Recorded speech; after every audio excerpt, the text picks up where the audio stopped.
Good morning. All India radio और राष्ट्रसभा के analysis में आप सबों का स्वागत है। अगर ऑल इंडिया रेडियो के अंदर न्यूज़ की बात करें तो कुछ भी इम्पोर्टेंट नहीं है। मुद्दा आपका राज्यसभा पे आ रहा है, उसमें ग्राउंड वाटर डिप्लीशन की बात की गई है, डिस्कस करेंगे। तो चलिए डिस्कशन स्टार्ट करते हैं।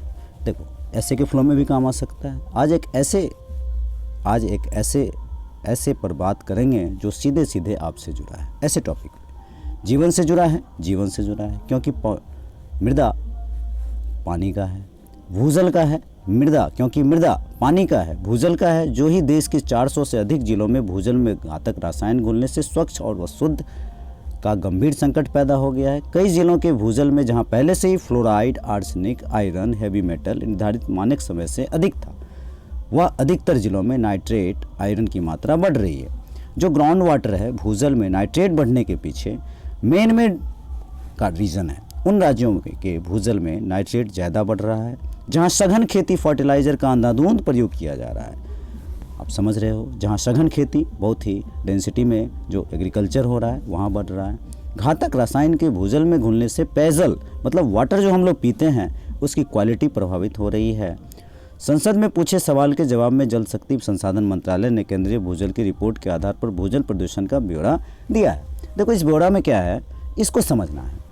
13,000 सैंपल के आसपास इकट्ठा किया गया है। सैंपल मतलब हर जगह का पानी, चाहे वेस्ट बंगाल का, चाहे बिहार का, चाहे यूपी का पानी लिया गया और उसके सैंपल की बात की गई और कहा गया कि 423 ऐसे ज़िले हैं जिसमें 45 मिलीग्राम से नीचे होना चाहिए और वो ब्यूरो ऑफ स्टैंडर्ड पे खड़ा नहीं उतरता है। मतलब वो जो उसके आर्सेनिक, फ्लोराइड, इस तरह की चीज़ें 45 मिलीग्राम से ऊपर नहीं होना चाहिए। तो ये दिखने को मिल रहा है। कारण क्या है, हम कारण की बात करेंगे। देखो, सीवेज के कारण है फर्टिलाइज़र मेन रीज़न बताया जा रहा है। क्या बताया जा रहा है? फर्टिलाइज़र मेन रीज़न बताया जा रहा है, जो हम लोग खाद देते हैं। देखो, कुछ रीजन्स तो ऐसे हैं जो एंथ्रोपोजेनिक हैं, मतलब एंथ्रोपोजेनिक हैं। अपोजेनिक जैसे उसको नेचुरल सोर्स में ऑटोमेटिक आता है वो, लेकिन एक्सेस मात्रा में आने का कारण क्या है कि यहाँ पर मैन मेड है। फर्टिलाइज़र के कारण नाइट्रेट बढ़ता है और इरिगेशन को प्रभावित करता है। थोड़ा सा हम बात करेंगे। देखो, भूजल में बढ़ता जहर किस कारण से? अंधाधुंध फर्टिलाइज़र का प्रयोग करने से नाइट्रेट बढ़ रहा है, मानव के स्वास्थ्य पर खतरा बढ़ रहा है। क्या क्या हो रहा है, प्रभाव हो रहा है? केंद्रीय भूजल की रिपोर्ट के अनुसार देश के 400 से ज़्यादा, ये वही बात है, घातक रसायन, ये वही बात है, पानी का संकट होगा और भूजल पर फ्लोराइड की मात्रा निर्धारित मानक से फ्लोराइड भी बढ़ रहा है, कैडमियम बढ़ रहा है। जलाशय और नदियों में गंदा पानी के डालने के स्रोतों को बंद करना होगा। ये तो सुधार के उपाय है। मतलब इस नाइट्रेट की बात की जाए तो सॉइल में नाइट्रेट चिपक नहीं पाता है और वो सॉइल से अलग हो जाता है नाइट्रेट, तो वो कहाँ जाएगा? पानी के साथ नीचे चला जाएगा, तो क्वालिटी ख़राब होगी। तो ट्रीटेड वाटर से एग्रीकल्चर होता है। अब जो ये ट्रीटेड वाटर से एग्रीकल्चर होता है उसमें भी थोड़ी सी दिक्कत आती है। जैसे इंडस्ट्रियल सीवेज होता है, इससे भी, या फिर म्यूनिसिपल सीवेज होता है। सीवेज मतलब गंदा पानी जो इंडस्ट्री से निकलता है। इसका ट्रीटमेंट किस तरह से हो, कैसे हो?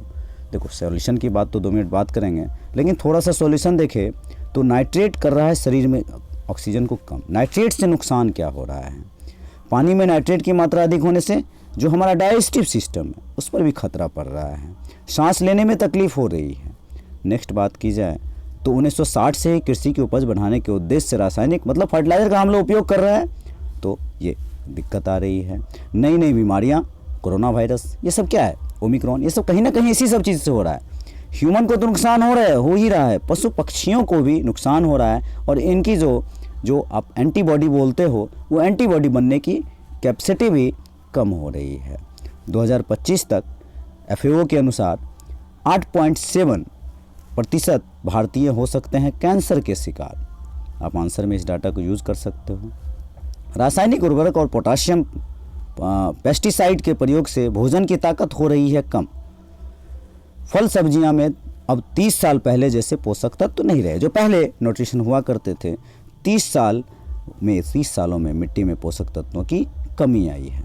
नेक्स्ट बात की जाए, मिट्टी में जिंक जो है सो 43% कम हुआ है और बोरोन 18.3% कम हुआ है। नेशनल इंस्टीट्यूट ऑफ न्यूट्रिशन का ये सब डाटा है। आयरन 12.1% कम हुआ है, मैग्नीशियम 5, इतना याद करने की ज़रूरत नहीं है। कॉपर भी कम हुआ है, बस इतना भी लिखोगे तो काफ़ी है। देखो अब नीम कोटेड यूरिया के बारे में बात करें तो सामान्य यूरिया से कम लगता है। नीम कोटेड यूरिया सामान्य यूरिया से 5 से 10% कम लगता है। ओरिजिनल यूरिया डालोगे तो 1 kg डालोगे और ये डालोगे तो मतलब आप 800 ग्राम 900 ग्राम के आसपास डालोगे। ये फ़ायदा है और किसान की लागत जाहिर सी बात है घटेगी। नेक्स्ट, कृषि में लागत कम होगी, पैसा कम लगेगा। नेक्स्ट, इनकम भी बढ़ेगा इसका।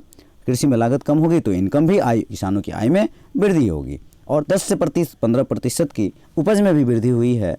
यूरिया का इंपोर्ट भी तो कम होगा, ये भी तो समझने वाली चीज़ है। अब आते हैं थोड़ा सा सजेशन पर। नमामि गंगे प्रोग्राम, हम ऐसी बात करें और सजेशन में भारत सरकार की योजना के बारे में ना बात करें ये तो गलत हो जाएगा। नमामि गंगे जो हमारे भारत सरकार की योजना है, पहला पॉइंट। दूसरा पॉइंट, गवर्नमेंट का भी मैंडेट हो राज्य के साथ कि किस तरह से इसको सही किया जाए। वेस्ट वाटर ट्रीटमेंट, इसकी भी बात की जाए। साइंटिफिक अप्रोच लिया जाए कि किस तरह से कहाँ कैसी क्या ज़रूरत है, उसके हिसाब से क्या टेक्नोलॉजी यूज़ किया जाए। एग्रीकल्चर के नॉर्म्स सही होने चाहिए, मापदंड और पैरामीटर होना चाहिए कि किस तरह का पानी उसको मिले, कैसा मिले, नहीं मिले। रिसर्च ऑर्गेनाइजेशन साथ आए। सॉइल हेल्थ कार्ड जो हमारा गवर्नमेंट के स्कीम है उसके अंदर सॉइल में क्या कौन सा कंटेंट कम है उसके अनुसार भी एग्रीकल्चर को पानी की ज़रूरत होती है। एजुकेट करें स्टॉक होल्डर को साथ लेकर। ऑर्गेनिक फर्टिलाइज़र का हम यूज़ करें, गोबर का यूज़ करें खाद के रूप में। जो पत्तियां होती हैं उससे खाद बनता है, उसका उपयोग करें। पेयजल योजना जो हमारे पास नल जल योजना है जो 2024 तक हर घर में नल जल पहुंचाना है, उसको उपयोग करें। सरफेस वाटर जो हमारा होता है उसको सही से पहुंचाए। आर्सेनिक जैसे देखो वेस्ट बंगाल और बिहार में आर्सेनिक की मात्रा बढ़ी हुई है तो उसको कम किया जाए, अवेयरनेस फैला जाए। ये सारी चीज़ें इस आर्टिकल में कही जाती हैं। कुल मिलाकर ये आर्टिकल बहुत ही अच्छा है। आपके जो वाटर की बात हो तो वाटर के बात में इसको उपयोग कर सकते हो। तो आज के डिस्कशन में इतना ही था। Thank you.